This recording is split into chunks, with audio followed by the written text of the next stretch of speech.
Morning everyone, আশা করি আপনারা প্রত্যেকে সবাই খুব ভালো আছেন। এখন আমি এসেছি উদালগুড়ি ডিস্ট্রিক্ট।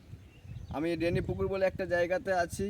বেশ কিছুদিন আগে দাদার এই বাঁধাকপি খেতে এসেছিলাম। দাদা এই বাঁধাকপি ক্ষেতটাতে ভেঙে নষ্ট করে দিতে চাইছিল, বলছিল বাঁধাকপি ক্ষেত হবে না। তা দাদা এই কাকার যোগাযোগে এই দাদার এই খেতে এসেছিলাম আমি আর রেজ্জাক দা। তা আসাতে দাদার খেতেতে নিয়ে কিছু কিছু জিনিস আমরা দিয়ে গেছিলাম, যেটা আমরা দেখতে পাচ্ছি এগ্রোভেরা প্লাস। এই ওষুধটার মধ্যে calcium, magnesium, zinc, bones, phosphorus, এমনকি humic acid, folic acid, phytic acid রয়েছে। এটা খুব সুন্দর গাছের ক্ষেত্রে গ্রোথ ডেভেলপমেন্টে কাজ করে, বা মালের সাইজ, কোয়ালিটি বা রোয়েট ভালো হয়।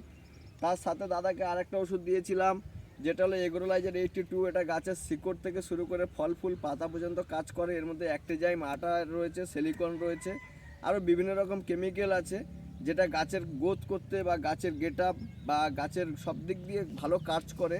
আর নেক্সট দাদাকে একটা জিনিস দিয়েছিলাম, যে দাদা আজকে দিনে রাসায়নিক সার দিয়ে দিয়ে আমরা মাটিতে কেমিক্যাল, কস্টিসাইড, ব্যাকটেরিয়ার পরিমাণ বেশি হয়ে যাচ্ছে। এর জন্য আমি এসএলউ কোম্পানির একটা গ্যানুয়েলস দিয়েছিলাম। আর নেক্সট যে আজকের দিনে খেতে দাদা বলে খুব পচন লাগছে বা ক্ষেত নষ্ট হয়ে যাচ্ছে, হলুদ পাগড়া বেমার লাগছে, এর জন্য আমি দিয়েছিলাম স্মার্ট কবচ।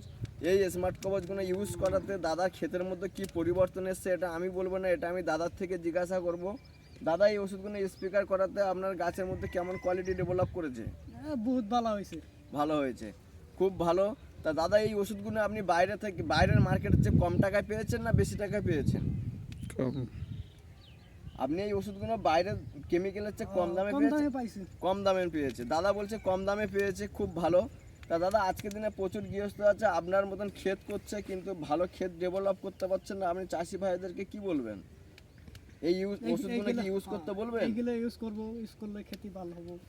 বাহ, খুব ভালো। দাদা বলছে এগুলো ইউজ করতে বলবো। দাদা শুধু এটাই না, দাদা আরও বগলি ক্ষেত ছিল, বগলি ক্ষেতেও দিয়েছিল, খুব সুন্দর রেজাল্ট এসছে। পটল ক্ষেত ছিল, পটল ক্ষেতেও দারুণ রেজাল্ট এসছে। দাদা আবার নতুন করে বেগুন ক্ষেতের মধ্যেও এই ওষুধগুলো ইউজ করছে, এই গ্যানুয়েলসটা দিয়েছে। তা আশা করি বন্ধুরা আপনারা যদি কোনো প্রবলেম হয় তাহলে যোগাযোগ করবেন।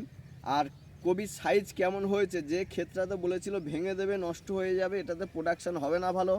তা আপনারা কবিগুলোকে দেখতে পাচ্ছেন, একটা কবির যা গেট আপ দিয়েছে মিনিমাম 2.5 কেজি 3 কেজি করে হবে। কবিগুলোকে খুব সুন্দর লাগছে দেখতে।